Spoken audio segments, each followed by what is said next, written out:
সম্মানিত দর্শক, এই দেখেন আমাদের মাছ কিন্তু রেডি। এখন আমরা এই যে লেবু চিপড়ে মাছটা কিন্তু উপভোগ করব। খুবই সুস্বাদু একটি মাছ। দেখেন, খুব সুন্দর হয়েছে।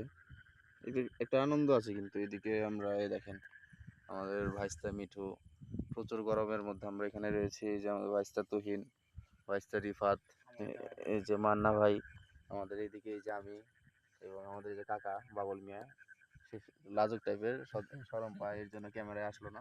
যাই হোক, আসলে সবাই খালি গায়ে একটি কারণ হচ্ছে আমরা প্রচণ্ড সারা দেশে ভয়াবহ গরম পড়েছে, আপনারা সকলেই অবগত আছেন। যার কারণে আমরা এই নদীর পাড়ে কিন্তু এই সময়টুকু কাজে লাগালাম আনন্দের মধ্য দিয়ে সবাই মিলে।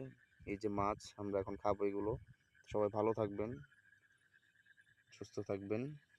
এই তাপের মধ্যে সবাই নিজেদের সুরক্ষিত রাখবেন।